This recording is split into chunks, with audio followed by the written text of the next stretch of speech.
வரலாற்றின் மோசமான பேரழிவு இந்திய பெருங்கடலில் சுனாமி ஏற்பட என்ன காரணம்? 2004 டிசம்பர் 26 அன்று சுமத்ரா கடற்கரையில் 9.1 ரிக்டர் அளவிலான நிலநடுக்கம் ஏற்பட்டது. இது வரலாறு காணாத மிக மோசமான சுனாமியை ஏற்படுத்தியது. பர்மா மைக்ரோ பிளேட்டுக்கு அடியில் இந்தோ ஆஸ்திரேலிய தகடு உள்ளடங்கிய சுந்தா அகழியில் கடலுக்கு அடியில் 30 கிலோமீட்டர் ஆழத்தில் நிலநடுக்கம் ஏற்பட்டது. ஸ்கிப் பண்ணாம கடைசி வரை பாருங்கள். Welcome to Tamil world.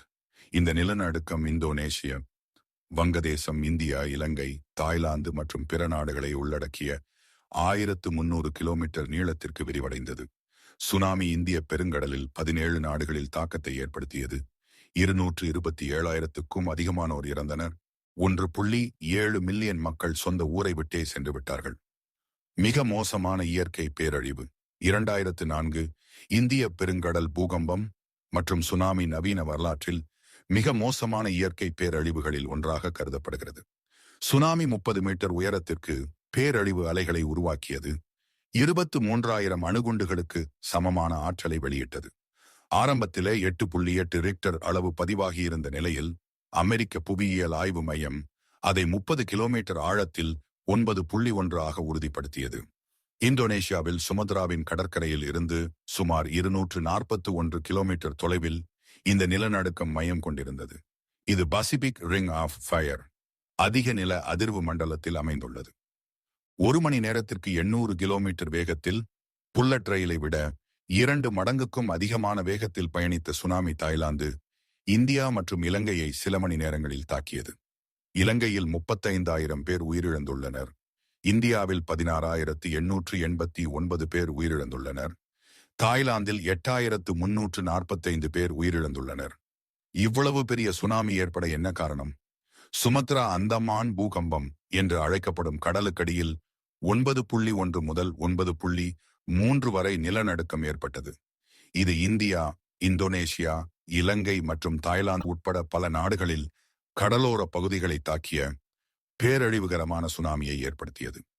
சுமத்ராவின் வடமேற்கு கடற்கரையில் இருந்து சுமார் 160 கிலோமீட்டர் தொலைவில் கடலுக்கு அடியில் சுமார் 30 கிலோமீட்டர் ஆழத்தில் நிலநடுக்கம் ஏற்பட்டது. இந்தோ ஆஸ்திரேலிய டெக்டானிக் தட்டு மற்றும் சிறிய பர்மா மைக்ரோபிளேட் மோதியதன் விளைவாக இந்த மோசமான நிலநடுக்கம் ஏற்பட்டது. இந்த அழிவு எல்லையானது அடர்த்தியான இந்தோ ஆஸ்திரேலிய தட்டு வருடத்திற்கு சுமார் 6 சென்டிமீட்டர் என்ற விகிதத்தில் பர்மா தட்டுக்கு அடியில் அடக்கப்படுகிறது. டெக்டோனிக் தகடுகள் மாறியதால் பிறப்பரப்பு முறையில் பல மீட்டர்கள் உயர்ந்தது. கடல் தளத்தின் இந்த செங்குத்து இடப்பெயர்ச்சியானது அதிகளவிலான நீரை இடமாற்றம் செய்தது. சுமார் 1 டிரில்லியன் டன்கள் என மதிப்பிடப்பட்டது. மணிக்கு 900 கிலோமீட்டர் வேகத்தில் சுனாமி அலைகள் உருவாக வழிவகுத்தது. இந்த அலைகள் மையப்பகுதியிலிருந்து எல்லா திசைகளிலும் வெளியில் பரவி சில நிமிடங்களில் கரையை அடைந்தன. சுனாமி முதலில் இந்தோனேஷியாவை தாக்கியது. 30 அடி உயரத்தை எட்டிய அலைகளுடன் பண்டா ஆச்சே போன்ற கடலோர நகரங்களை அழித்தது. முன்கூட்டிய எச்சரிக்கை அமைப்புகள் இல்லாததால் பல மக்கள் சுனாமியில் சிக்கி உயிரிழந்தனர். இதன் விளைவாக இந்தோனேஷியாவில் மட்டும் சுமார் 170,000 பேர் உயிரிழந்தனர். சுனாமியின் தாக்கம் கிழக்கு ஆப்பிரிக்கா வரை உணரப்பட்டது. இந்த பேரழிவால் பல்வேறு நாடுகளில் மொத்தமாக 2,27,000 உயிர்கள் பலியாகியுள்ளன. எனினும் உலகளவில் மேம்பட்ட சுனாமி கண்டறிதல் மற்றும் எச்சரிக்கை அமைப்புகளின் அவசியத்தை இந்த சோகம் எடுத்து காட்டுகிறது. இது அடுத்தடுத்த ஆண்டுகளில் பேரிடர் தயார் நிலை, பதிலளிப்பு உத்திகளில் குறிப்பிடத்தக்க முன்னேற்றங்களுக்கு வழிவகுக்கிறது. சுனாமிக்கு பிறகு விஞ்ஞானிகள் பதிலளிக்கக்கூடிய கடல் ஆராய்ச்சி பயணங்களில் கலந்து கொண்டனர். இதன் விளைவாக நிலநடுக்கத்தின் விளைவாக கடல் பாதை சிதைப்பது பற்றிய அறிவு அதிகரித்தது. நிலநடுக்கத்தால் தூண்டப்பட்ட நீர்மூழ்கி கப்பல் நிலச்சரிவுகள் சுனாமிக்கு பங்களித்திருக்குமா என ஆய்வு செய்தனர்.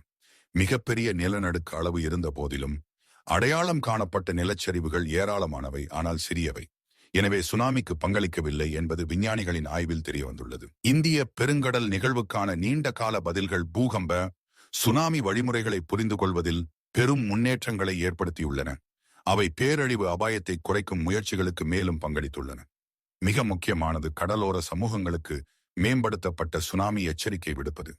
2004க்கு முன் பசிபிக் பெருங்கடலில் மட்டுமே சுனாமி முன் எச்சரிக்கை அமைப்பு TWS இருந்தது.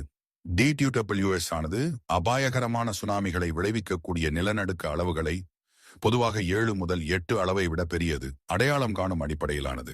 இந்திய பெருங்கடல் சுனாமியால் இந்தியா, இலங்கை மற்றும் தாய்லாந்தின் கரையோரங்களில் சுமார் 80,000 பேர் இறந்தனர்.